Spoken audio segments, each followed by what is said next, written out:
This is the B-24D. It is a large airplane, but that in itself does not mean that it is difficult or tricky to fly. It is obviously impossible to learn to fly by merely looking at a moving picture. However, it is hoped that picturizing the procedure for preparation, takeoff, and landing will be of some help by making each operation and the reason for it a little clearer. This film on how to fly the B-24 is based on an appendix appearing in the Consolidated Flight Manual. This is a serious film. It is not entertainment. Nor is it truly an instruction film, since the subject is too complicated for teaching by this method alone. The picture can, however, help you to become a little more familiar with the things you must see and do in handling the B-24. If it accomplishes this, your time and our effort will be well spent.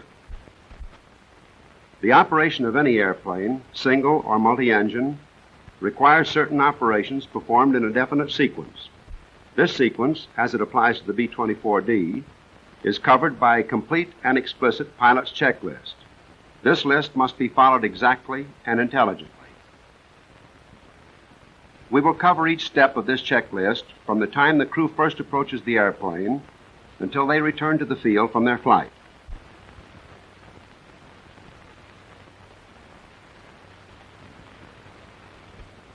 And now, as the crew approaches the airplane, the flight engineer proceeds to open up.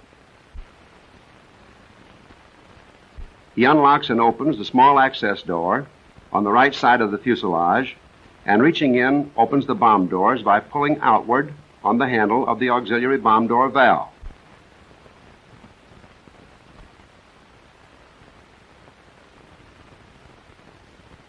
The seasoned pilot makes certain that the pitot head covers are removed. He knows that the airspeed indicator is inoperative with them on, and that it's awkward to remove them in flight. With the ship open, the pilot and co-pilot enter first and go forward to the cockpit.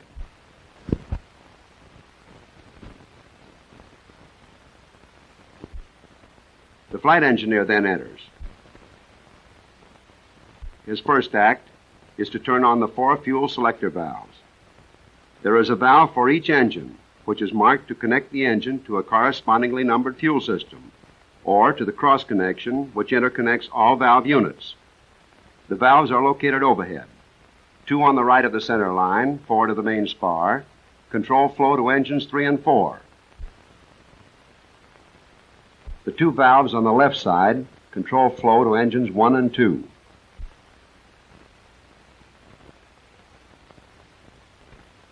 Off, on tank, on cross connection.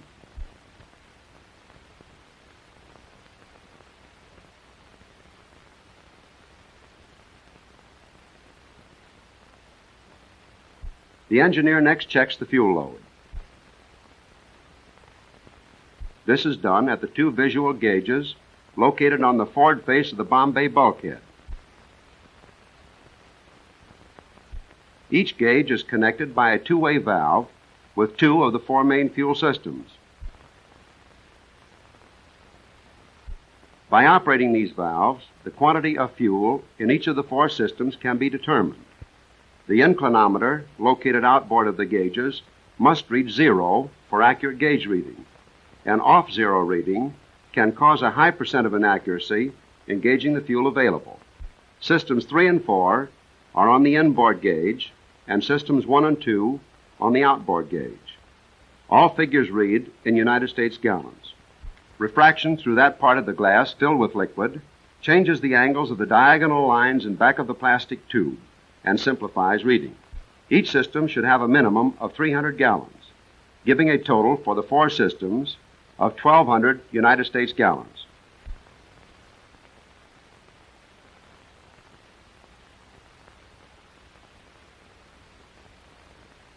In the cockpit, the pilot and co-pilot adjust their seats. The seat adjusting levers located outboard of each seat permit adjustment fore and aft, up and down, and tilt. Comfortable adjustment of the seats accomplished, the rudder pedals are set for proper length. Each pedal adjustment ratchet is located between the pedals. Push the ratchet lever away from the pedal with the toe and move the pedal fore or aft to the proper position, like this. Be sure all seat and pedal latches are firmly engaged.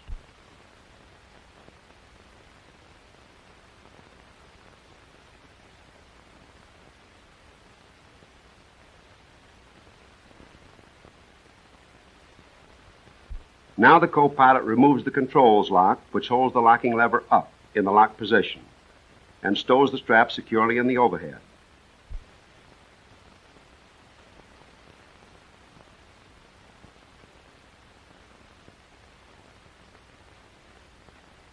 Take up all the slack and secure the loose end so it won't slap your face. After this is done, check the locking lever in down to make sure that it is all the way down and the locks are completely released. With the controls unlocked, the pilot checks the movement and direction of the controls in the normal manner. The co-pilot or engineer simultaneously visually checks the actual movement of each control. Turning the wheel this way, the ailerons. The flight engineer calls out right or left, aileron down, up. By wiggling the controls this way, the pilot can check for free movement.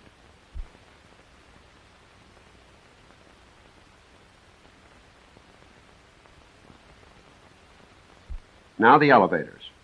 By exercising the wheel fore and aft, like this, the elevators are checked for position and movement. The flight engineer calls out, elevators down, elevators up, then a faster movement to check for free operation. Now the rudder movement. The flight engineer calls out right and left rudder.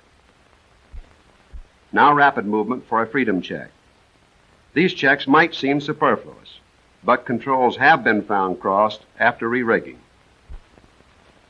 And now we're ready to begin the approved procedure for starting the engines.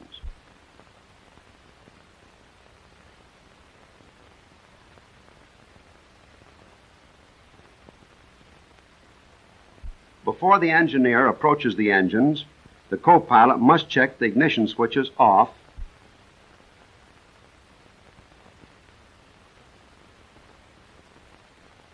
and the master ignition switch off. A kickback would result in serious injury to the engineer.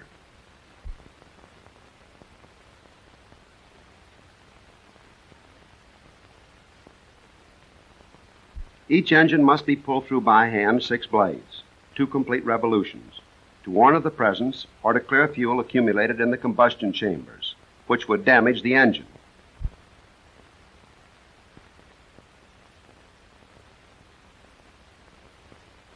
Keep clear of the plane of propeller rotation.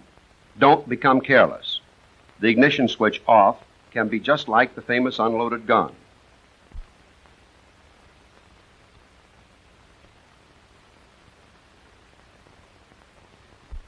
For starting the engines, power can be drawn 1 from the ship itself by using the batteries plus the auxiliary power unit, or 2 from outside the ship by using a battery card.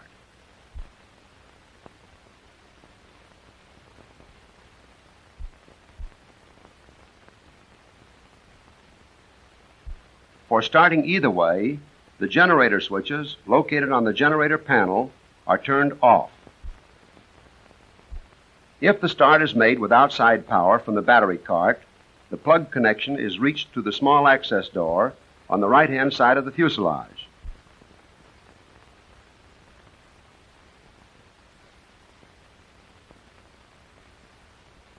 The battery switches, located over the master switch on the right side of the cockpit, are turned off for starting with the battery cart. When starting on ship's power, turn on these battery switches first. Then start the auxiliary power unit. If the batteries are fully charged, start the unit by power.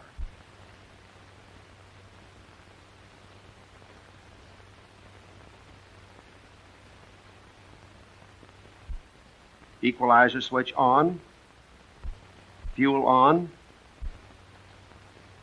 prime. Press the starter button. The generator then acts as a starting motor to turn the engine of the unit. If the batteries are low, to start by hand, wind the starter rope around the drum. Fuel on, prime, and pull the lanyard to turn the engine over. When it is running, turn the equalizer switch on.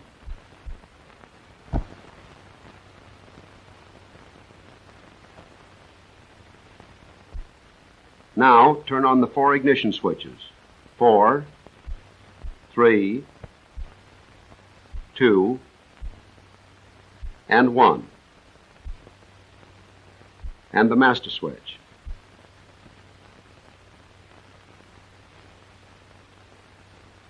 As the engineer leaves to stand by the engines, he reaches overhead on the right side and turns on the switch for the electric hydraulic pump, which furnishes hydraulic power until number 3 engine starts.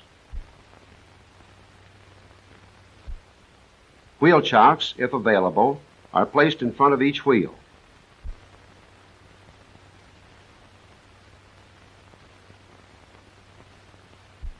Even if chocks are used, the pilot sets the parking brake to keep the airplane from rolling when the engines start. Just press the pedals and lift the latch.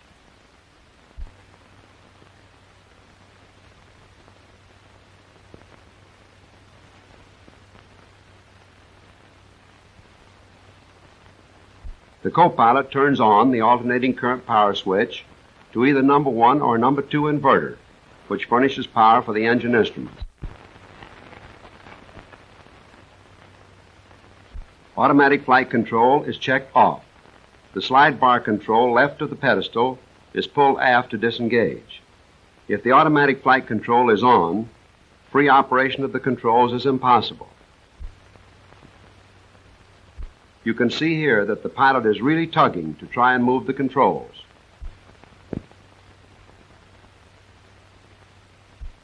De-icer and anti-icer controls to right of pedestal on the panel are checked off. De-icers on will change the wing characteristic.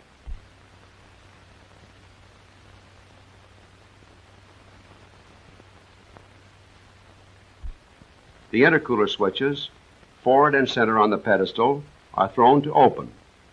Closed intercoolers would cause overheating and detonation.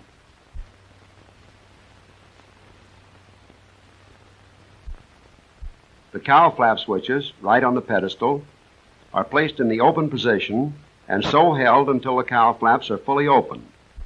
They must be fully open to permit air circulation to cool the engines during the start and warm-up period. The complete cycle from closed to open takes about 30 seconds.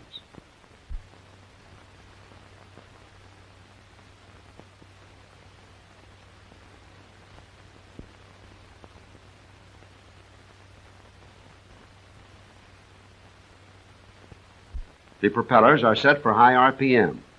The switch bar is held to INC, or increased revolutions, until indicator lights on the center of the panel flash on.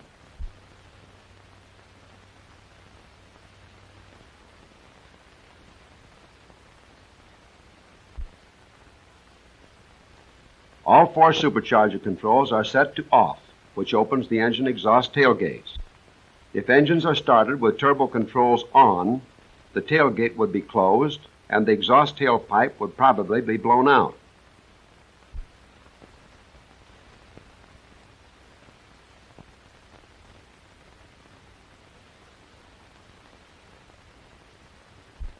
Mixture controls are checked in idle cutoff before the boosters are turned on.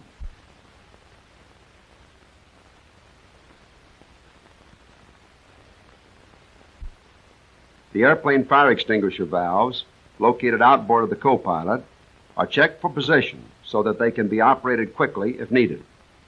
There are 2 selectors. The rear one directs gas to engines 3 and 4, and the one forward to engines 1 and 2.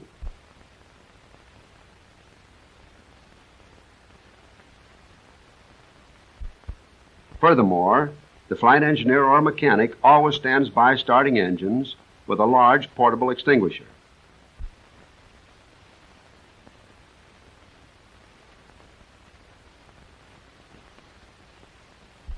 Engines are started in the order of 3, 4,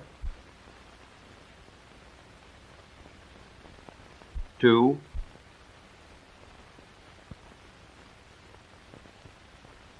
1. They're started from inboard to outboard so that the engineer does not have to walk through or toward a moving propeller. Number 3 engine is started first because the only engine-driven hydraulic pump is attached to it. The co-pilot looks to see that all personnel and obstructions are clear of the propellers and checks all clear with the engineer.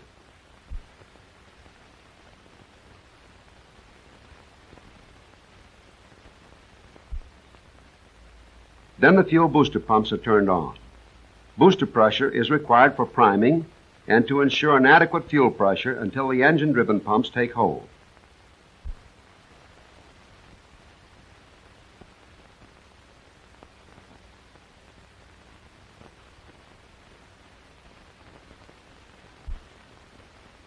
While the pilot opens number 3 throttle 1/3, energizing the starter is accomplished by the co-pilot holding the number 3 energizer switch to Upscaled.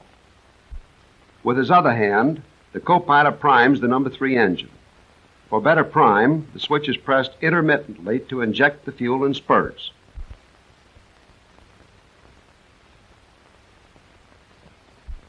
The Upscaled position is held for 12 seconds and then the crank switch is thrown. Meanwhile, the Upscaled switch is held on to keep the starter turning during cranking.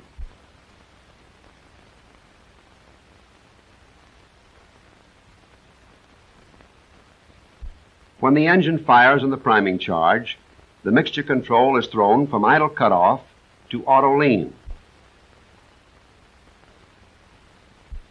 Auto lean is used for starting, warm-up, and taxiing. Auto rich or full rich gives an abnormally rich mixture at low speeds and will foul the plugs or load the engine. With the mixture control and idle cutoff, there is no flow of fuel, but as soon as the lever is moved from idle cutoff, a valve is opened and fuel flows to the carburetor jets. Therefore, if the engine does not run immediately, return the mixture control lever to idle cutoff to prevent flooding, a critical fire hazard. For warm-up, the mixture control remains in auto lean. With number 3 running, start engine number 4. Throttle open 1/3, accelerate, prime,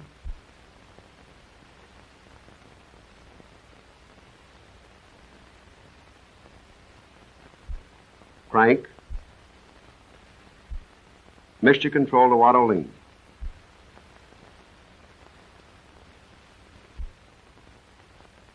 Next, engine number 2.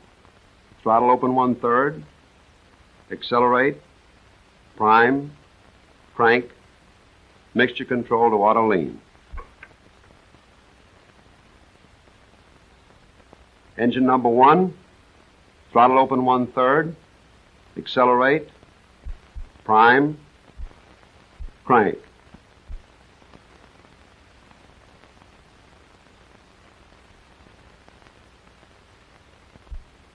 This one fails to fire immediately.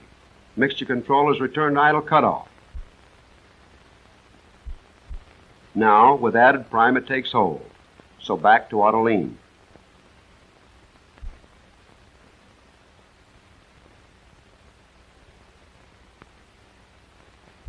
With engine number 1 started and running, the instruments of all 4 engines are checked and warm-up begins. Keep an eye on the engine instruments during warm-up. Warm up slowly so that the oil has ample time to start circulating freely. Turn off boosters. Never exceed 1,400 revolutions per minute in auto lean on the ground.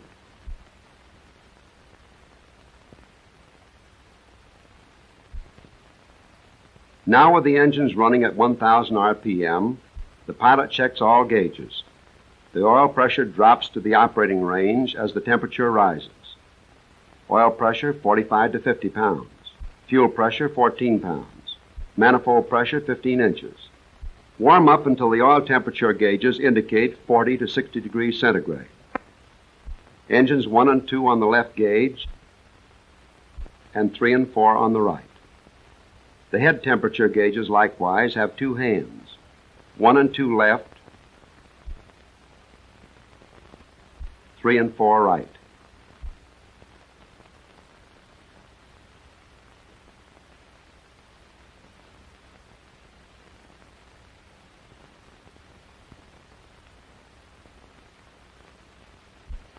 There are two vacuum pumps, one on engine number 1 and one on engine number 2. While the engines are warming up, check both pumps. The selector valve is located under the generator panel. The faceplate gives each source of vacuum and to where the supply is directed. It has no off position. At 1,000 RPM, the vacuum gauge on the pilot's panel should read from 4 to 4.5 inches.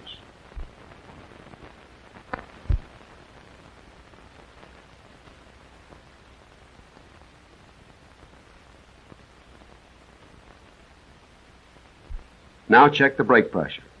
The gauges should read between 850 and 1125 pounds.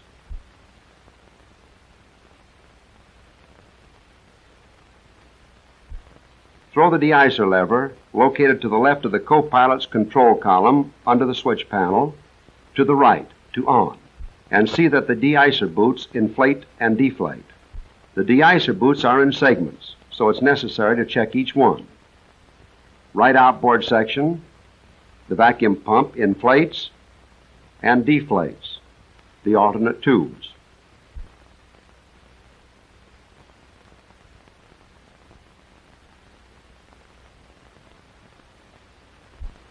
Section outboard of engines, inflate and deflate the alternate tubes.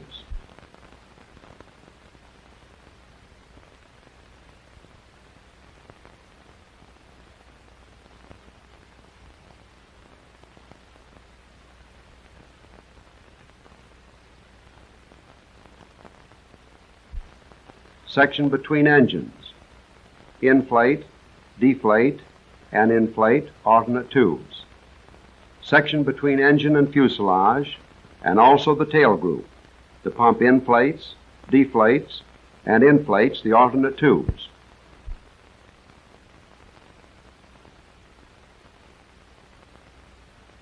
When this check is completed, turn the de-icer control off and check the anti-icer fluid flow to the propellers. The fluid motors are operated by this rheostat on the panel behind the mixture controls. It is calibrated in gallons per hour. For clarity, flow of fluid is shown with the propeller idle. When the propeller is revolving, the fluid runs out along the blade. Turn the fluid off when the check is completed.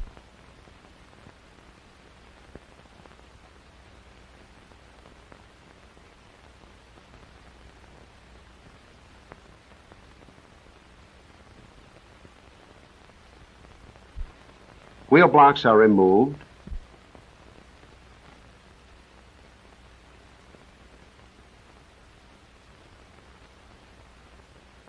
And when the last crew member enters the airplane, he closes the bomb doors by pulling on the auxiliary bomb door handle under the flight deck on the right side. The handle must be held until the doors are closed. When the brake pedals are pressed, the spring-loaded parking brake lever automatically disengages and releases the parking brakes.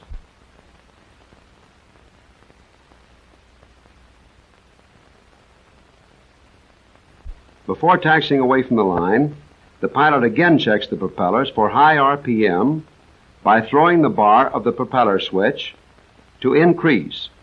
When the propellers are in high RPM, the 4 governor limit lights are illuminated. Now we're ready to go.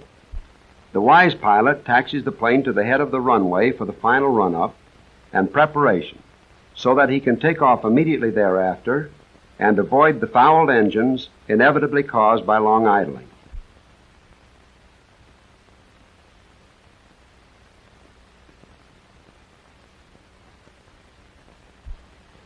The maneuver of turning to taxi from the line should be executed in a broad, sweeping turn like this.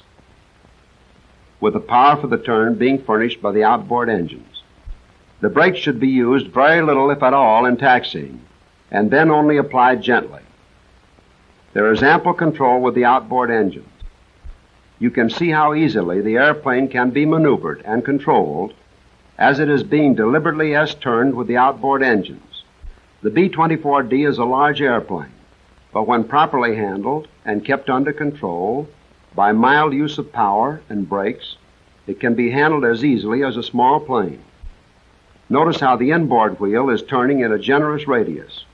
The tires are not skidding, and the nose wheel is not canted at an extreme angle. This is the way not to handle an airplane. There is absolutely no excuse for abusing an airplane in this manner. If it were even moderately loaded, such violent application of the brakes would in all probability cause nose wheel failure. Abrupt turns like this are prohibited. Notice that the inboard tire is twisting and that the nose wheel is canted at an extreme angle. It is against the stops and it's sliding. And now the B-24D, without violent abuse of brakes, taxis to the head of the runway. Reel 2 of this series deals with final run-up, takeoff, use of flaps, preparation for landing, the safety checks which must be made before the airplane touches the ground, and finally, the securing after flight. The airplane has been properly warmed up, prepared for flight, and is taxiing out to the takeoff area. On arriving at the head of the runway, the pilot stops the airplane and sets the parking brakes again. Press the pedals, lift the parking lever, and the brakes are on. And now comes the final check and engine run-up preparatory to takeoff. The co-pilot sets the throttles of all 4 engines evenly .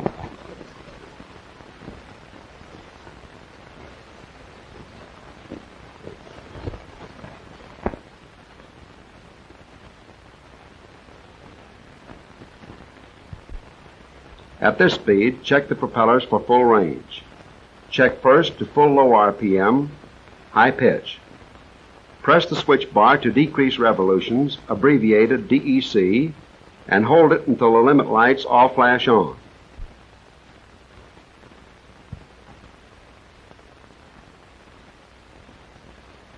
High pitch is used in normal flight because the airplane has forward motion and demands a heavier grip. Now the switches are changed. The switch bar is thrown to INC for low pitch, high RPM, and held until the lights on the instrument panel flash on again. At high RPM, the engine develops rated power while the airplane is accelerating from a standstill.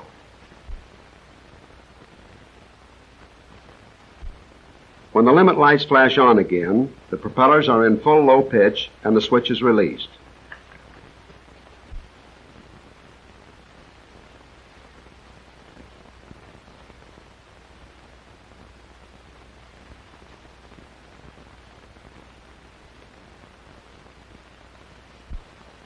Next item, the pilot adjusts the control tabs for best takeoff. Elevator tabs 1 degree tail heavy. Aileron tabs neutral.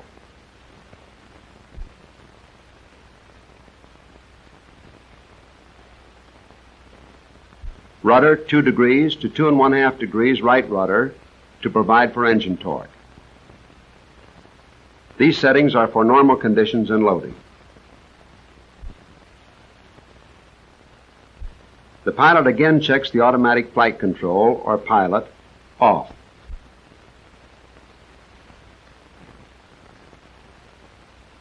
The controls for freedom of movement and the de-icer off. These checks should become automatic with experience because they affect the control and safety of the airplane.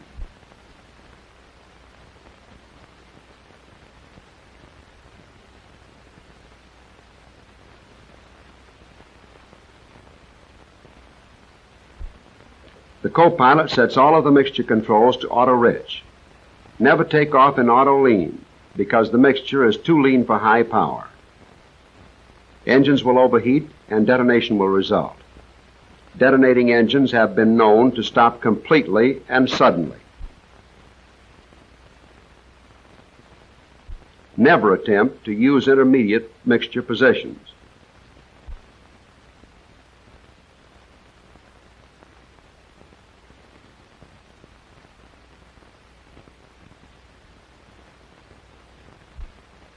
Check the fuel pressure with the booster pump off, 14 to 16 pounds.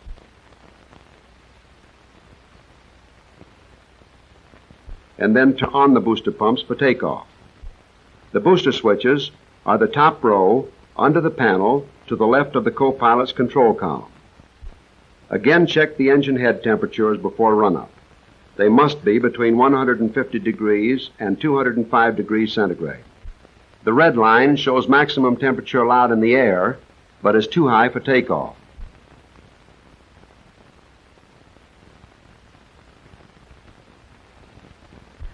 Now we're ready to run up the engines. It is done one at a time, usually from right to left. Watch the tachometer and manifold pressure as throttle number 4 is opened slowly to 2,000 RPM. Check mag switches right and left with an allowable drop of 75 RPM on either.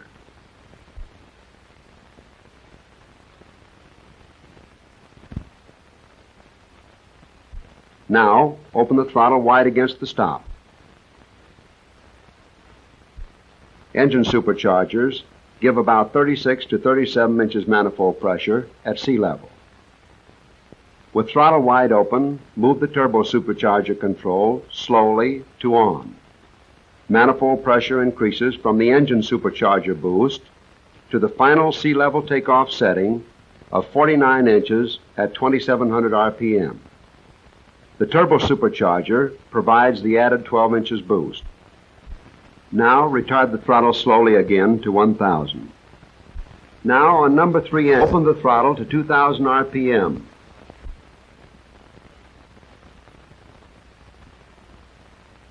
Check the magnetos.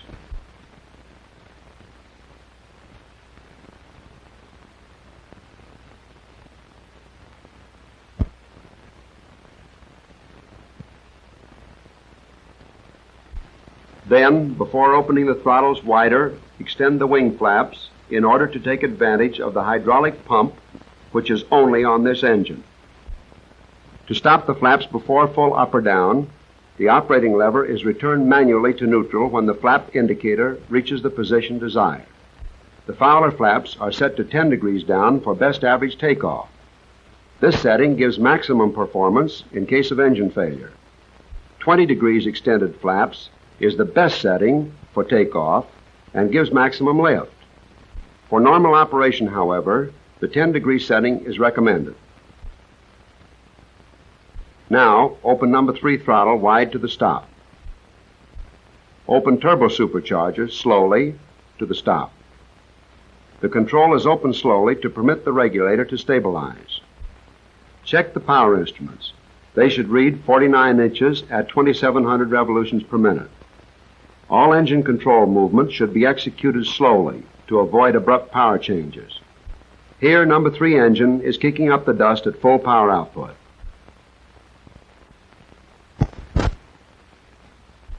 Retard the throttle slowly again to 1,000.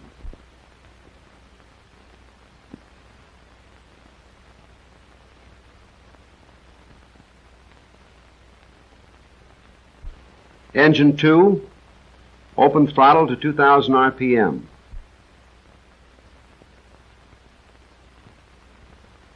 Check the magnetos, right and left.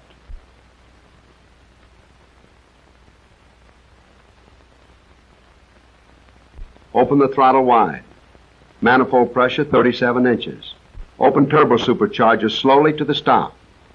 Check the power instruments, which should read 49 inches manifold pressure at 2,700 RPM. Number 2 blasts away.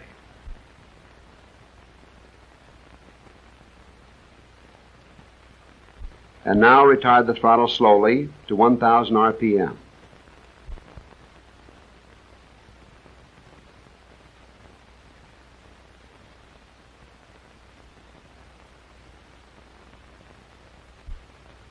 Engine 1. Open the throttle to 2,000 RPM.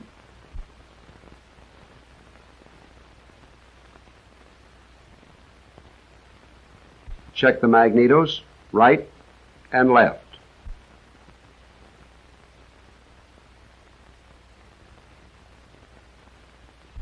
Open the throttle wide.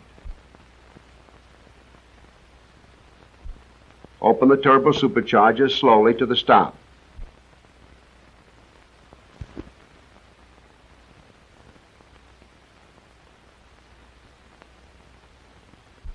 Number 1 blasts away. All 4 engines have now been checked and are performing to the pilot's satisfaction. The throttle is retarded slowly back to 1,000 RPM. After the turbo controls are set, they are left on, and the throttles are set to maintain approximately 800 to 1,000 RPM. This is slightly above normal idling speed, but prevents fouling of the plugs and keeps the turbo superchargers turning at a fair rate of speed. The left friction drag is tightened to hold the turbo control levers.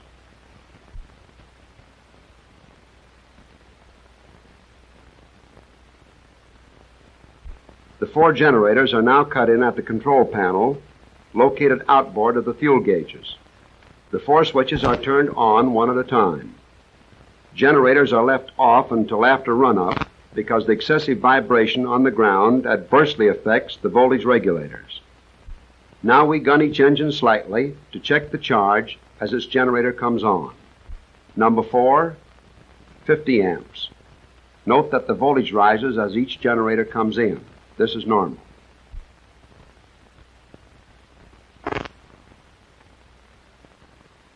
Number 3, 50 amps.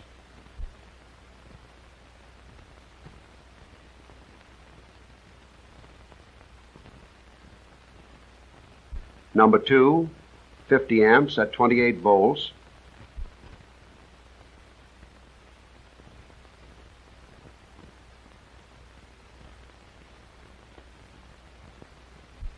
And number 1, 50 amps at 28 volts.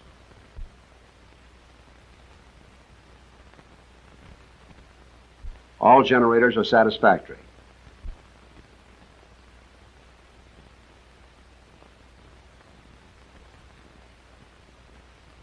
Close the cowl flaps to 1/3 open for takeoff. Open cowl flaps reduce speed about 0.8 of a mile per hour for each degree of opening. Furthermore, with cowl flaps more than 1/3 open, tail buffeting results below 150 miles an hour indicated.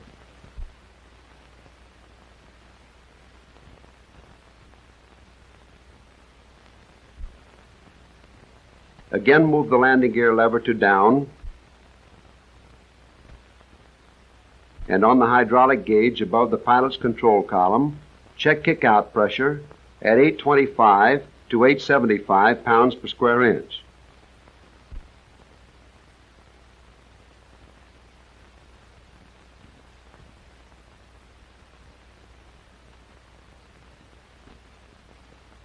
Check the artificial horizon uncaged and also the directional gyro. Set the altimeter for the barometric reading at the airport. Check that the nose wheel compartment is clear of the crew.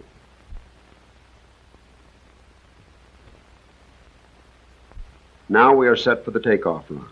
Press the brake pedals to release the parking lever, which drops down, and the brakes are released again.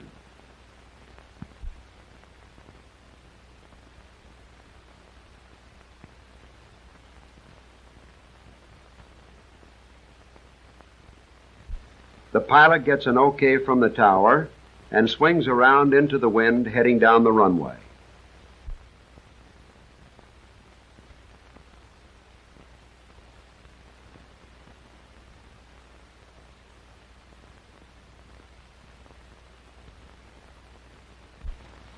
Then he opens the throttle slowly and evenly against the stops, where they are held by the co-pilot to keep them against any tendency of creeping closed. The throttle frictions are only lightly set for takeoff. Therefore, during the run, the co-pilot holds the throttles open and adjusts the turbo supercharger controls to equalize all manifold pressures at the 49-inch top limit. As the plane accelerates, the pilot applies a gentle back pressure on the controls to assist in lifting the plane on the gear. At 110 miles per hour, the plane with a moderate load easily leaves the ground. Hold the nose down and maintain the takeoff course until the indicated airspeed reaches 135 miles per hour. At this speed, full control is available in case of outboard engine failure.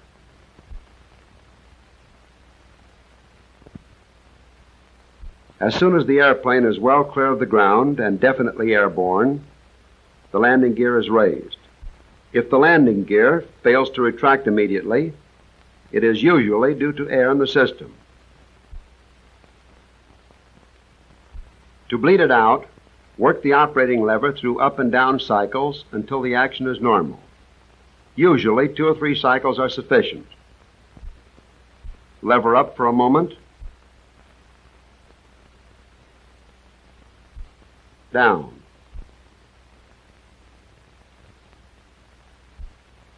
Up again.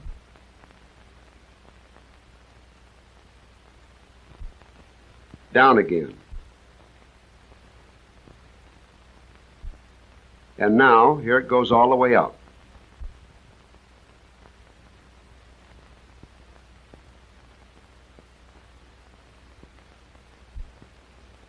Now we retard the turbo control levers to reduce the manifold pressure to 45.5 inches, the maximum pressure allowable at the continuous power rate for 1 hour.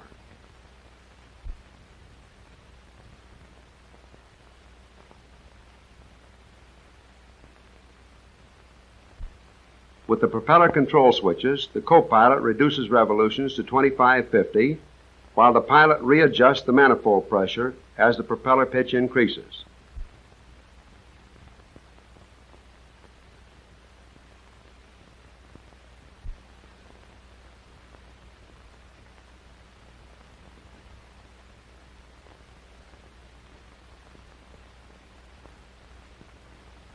After the landing gear lever has returned to neutral, the flaps may be raised at the pilot's discretion. Landing gear and flap control valves are operated only one at a time, never together. Do not exceed 155 miles per hour airspeed with the flaps extended.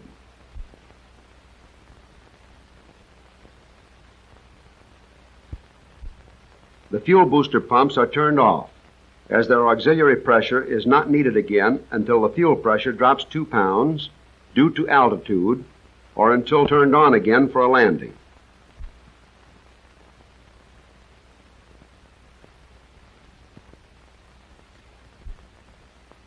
Close the cowl flaps to a minimum opening required to maintain proper head temperatures. High airspeed cools better than open cowl flaps. Maximum head temperatures are 260 degrees in auto rich and 232 degrees in auto lean. Check the engine instruments. Oil pressure 75 to 90. Fuel pressure 14 to 16. Maximum oil temperature is 75 degrees centigrade in auto lean. In auto rich, for rated power 85 degrees and military power for 5 minutes 100 degrees are the maximum.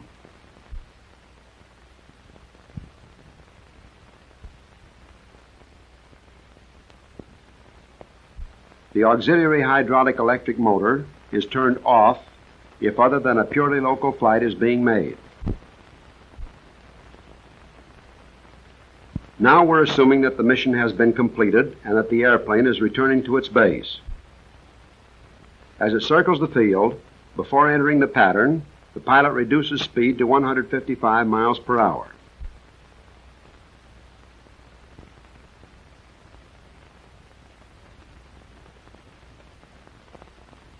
He notifies the crew that the airplane is coming in for a landing and receives the report that the nose wheel compartment is clear of the crew.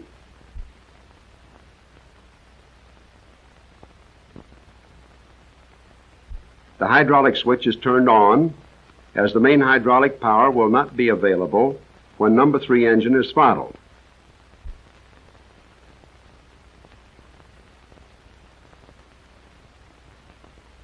The accumulator brake pressure is checked between 850 and 1,125 pounds.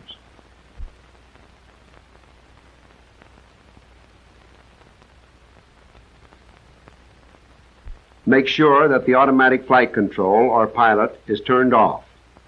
a landing would be difficult while attempting to overpower the automatic flight control.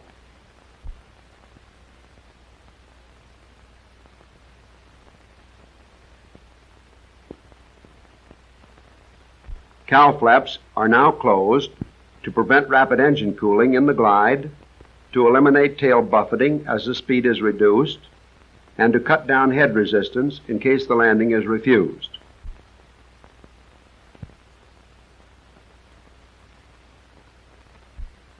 Mixture controls are placed in auto-rich, the only position where full power is available.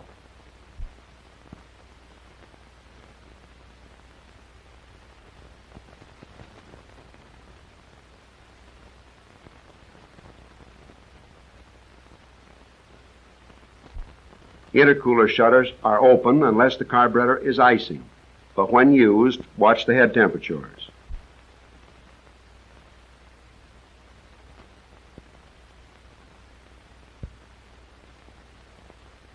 Turn on the booster pumps to ensure a positive flow of fuel to the engine pumps.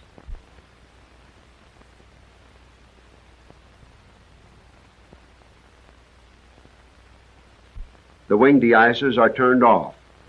Be sure to check this because the inflated shoes, when operating, become wing spoilers and change the landing characteristics.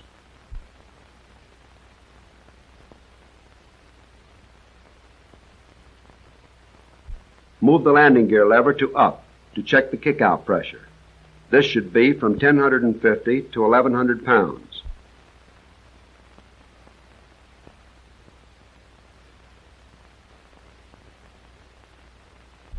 Then move the landing gear lever to the rear and downward to the down position. The lever will return to neutral when the gear is down. The landing gear lever may return prematurely due to surge, so it is necessary for a crew member to inspect all the latches.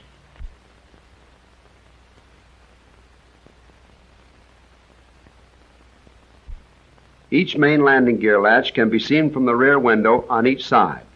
The top of the latch is painted a bright yellow to make identification easier and looks like this: unlatched,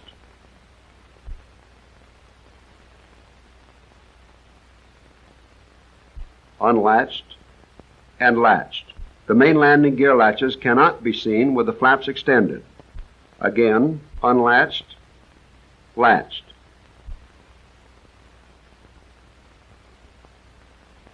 As the gear drops, the nose wheel comes down last because the main gear falls by gravity, while the nose gear needs power.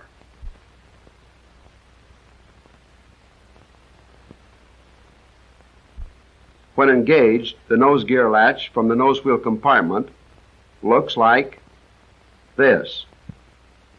Be sure it's properly engaged. Very sure, because it is important.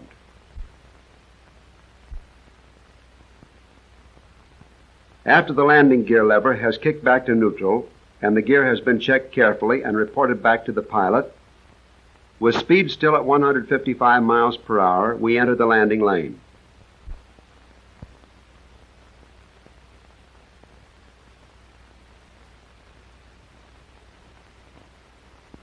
When in the groove, lower the wing flaps 20 degrees by moving the flap lever on the right of the pedestal to the rear.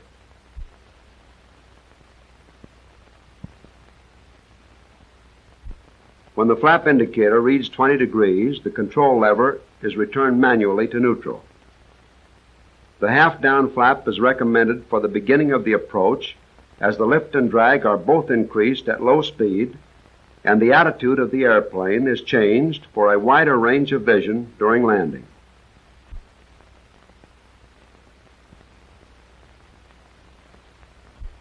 Turbo controls are turned off normally. When landing at altitude, they are left in the position to furnish the required manifold pressure. Then handle the throttles carefully. A backfire may blow off the tailpipe.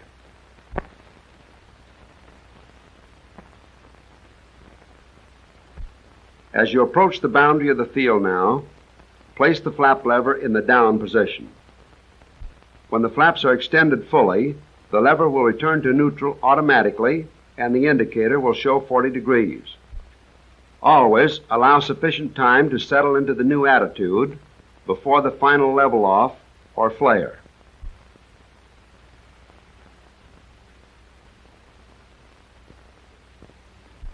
Move the landing gear lever to the down position again for final check and to ensure pressure in the line.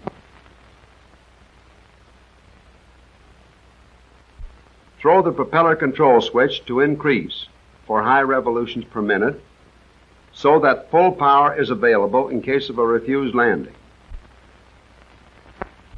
As the airplane glides in for a landing, the throttles are retarded and the tabs are adjusted to maintain proper balance. To maintain a steady approach, a slight amount of power is usually necessary. Adjust the throttles as power is needed to keep the proper airspeed and position. Begin the flare with ample altitude for control response. Remember, this airplane has great momentum due to its weight and resists sudden changes of direction. The best landing attitude is the conventional one for airplanes not equipped with tricycle gear. Never land in an attitude which allows the nose wheel to make ground contact first.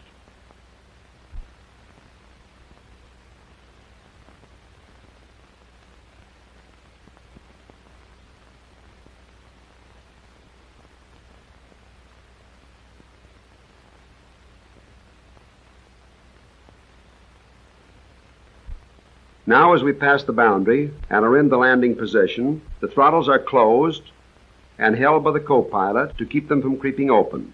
Tabs are adjusted to lighten the control load. Now, over the runway, the pilot holds his airplane off, pulling the nose up for normal landing. This is the attitude for normal landing, with the airplane held off as long as possible. Notice how easily and smoothly the airplane touches the ground. As soon as the ship is definitely on the ground, the co-pilot places the mixture controls in auto lean.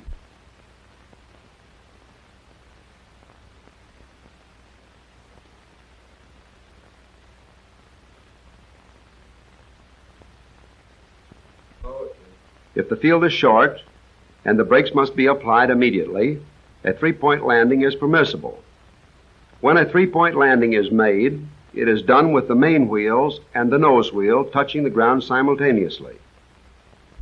Notice again with the three-wheel landing how smoothly the plane makes contact and how moderately the brakes are applied after the nose wheel is firmly on the ground.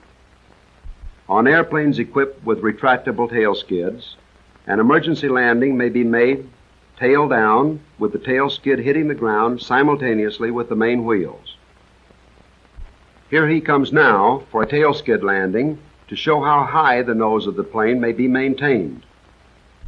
By sending crew members aft after the plane makes contact, the tail skid may be kept on the ground for a long run, requiring no use of the brakes in a field of average length.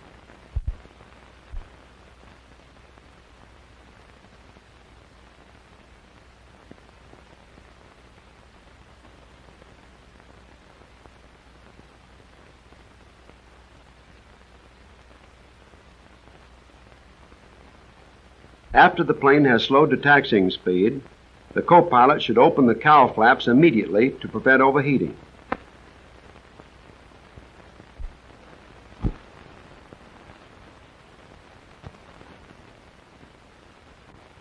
Wing flaps should be raised before taxiing so that mud or rocks cannot be thrown into the overflap or tracks.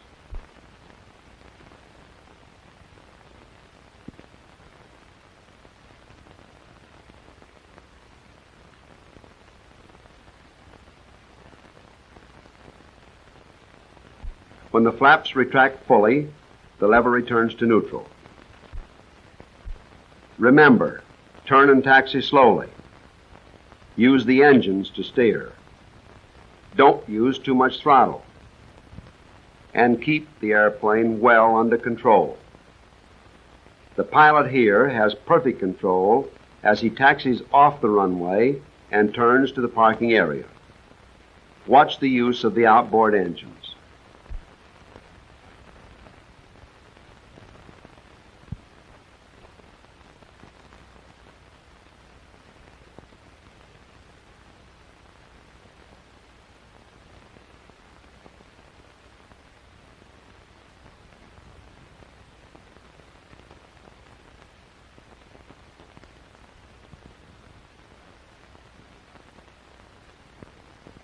Upon arriving at the parking area, the engines are stopped.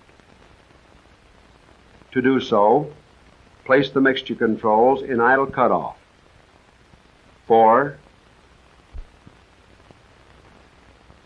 3, 2, and 1. The throttles are opened as the engines stop.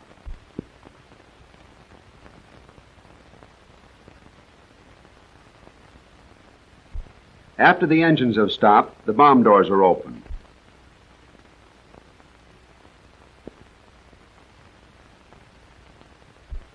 Ignition switches 4, 3, 2, and 1 are cut, and the master switch is turned off.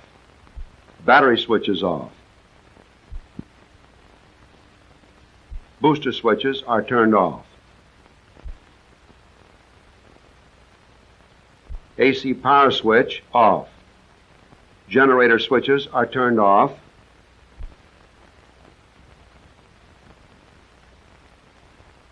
Auxiliary hydraulic pump off. And the wheel chocks are placed under the wheels.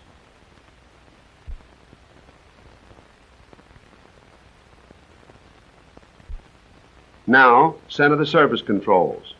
Raise the control locking lever and secure it with the strap.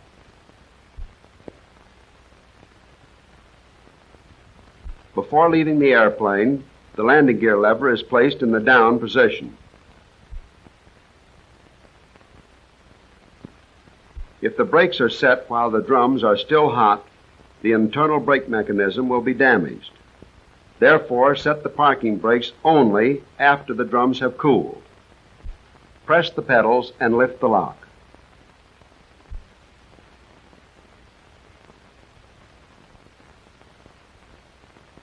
Cowl flaps are closed, but not until after the engine cools, because the heat retained within the engine will burn out the spark plug terminals.